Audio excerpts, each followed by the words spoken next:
नमस्कार, स्वागत आहे आपल्या चॅनलच्या एका नवीन व्हिडिओमध्ये। तर मी आज तुम्हाला दाखवणार आहे बोंबलाचं कालवण आणि बोंबील फ्राय। खूप दिवस झाले आम्ही मच्छी खाल्ली नव्हती, म्हणजे व्हेजच खात होतो आणि सुकी मच्छी। तर आज मी मुद्दामून मार्केटमध्ये जाऊन बोंबील आणलेत।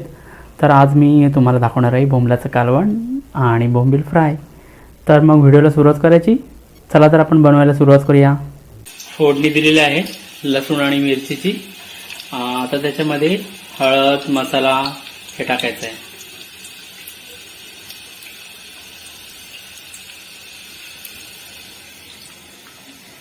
हे कालवणासाठी आणि हे फ्राय करण्यासाठी।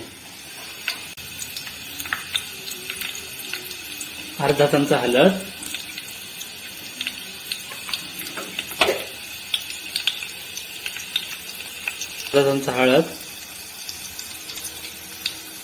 आणि आमचा घरगुती 2 चमचे मसाला। तिखट नाही त्याच्यामुळे आम्ही कधी 2 कधी 3 पण टाकतो। त्याच्यावरती पाणी टाकायचं। हे आमच्या कोळी पद्धतीचं कालवण आहे आणि असंच नेहमी कालवण करतो। ह्याच्यामध्ये कुठल्याही प्रकारचं वाटण नसतं, फक्त हळद मसाला लसूण मिरचीची फोडणी। अशा प्रकारे थोडंसं पाणी टाकायचं। बोंबलाचं कालवण असल्यामुळे त्याच्यामध्ये जास्त पाणी नसणार आहे। आणि आंबटपणा येण्यासाठी कोकम किंवा आंबोशी मध्ये थोडासा गरम मसाला। जर तुम्हाला नको हवा असेल तर गरम मसाला नाही टाकला तरी पण चालतो कालवणामध्ये। बोंबील स्वच्छ धुवून घ्यायचे आणि नंतर उकळी आल्यानंतर त्याच्यामध्ये बोंबील अलगद सोडायचे। आता उकळी आलेली आहे, बघा उकळी आलेली आहे, दिसते तुम्हाला। मस्त उकळी आलेली आहे। त्याच्यामध्ये आता अलगद बोंबील सोडायचे। ह्याच्या आधी मांदेली होती 2 ती टाकलेली, म्हणून बोंबील टाकले नव्हते। कारण बोंबील जर सुरुवातीला टाकले तर ते फुटतात, म्हणून बोंबील उकळी आल्यानंतरच सोडायचे।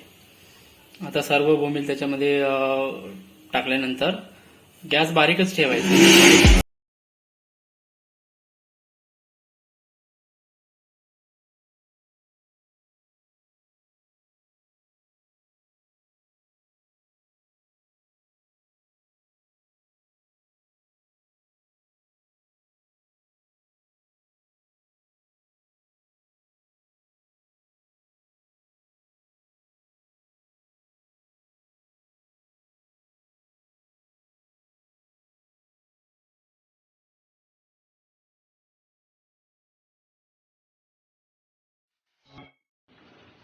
फ्राय करायचे जे बोंबील आहे त्याच्यामध्ये मीठ टाकायचं,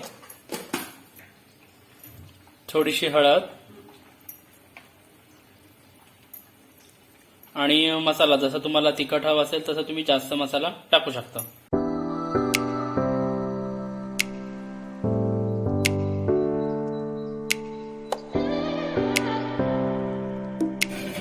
तेल गरम करत ठेवलेलं आहे आणि तांदळाचं पीठ घेतलेलं आहे, त्याच्यामध्ये रवा आणि थोडंसं वरून मसाला टाकलेला आहे। हे सगळं मिक्स करायचं आहे तिन्ही एकत्र, रवा तांदळाचं पीठ थोडंसं मसाला टाकलेला आहे। काही जण ह्याच्यामध्ये थोडंसं मीठ पण टाकतात। मॅरिनेट केलेले बोंबील त्याच्यामध्ये रवा तांदळाचं जे मिश्रण केलेलं आहे त्याच्यामध्ये ठेवायचं, सोडायचं त्याच्यामध्ये। हे बघा अशा प्रकारे। आणि मग हे जे तवा ठेवला होता ते तेल तापलं होतं त्याच्यामध्ये एक एक करून सोडायचं।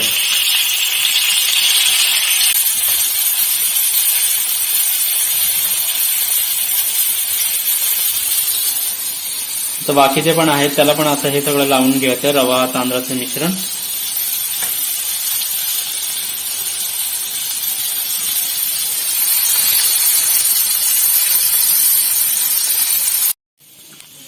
तिकडे बोंबील तळण्यासाठी ठेवलेले आहेत आणि इथे इशू अभ्यास करत आहे। इशू झाला अभ्यास? मग कर लवकर। एका साईडने शिजलेले आहेत, मग असे कालचा घ्यायचा आणि ती पलटी मारायची। सगळे एक एक करूनच मारायचे। सर्व एक सर्व करायला गेलात तर ते फुटणार। आधी खालून असा कालचा हे करायचा आणि मग त्याला पलटी मारायची।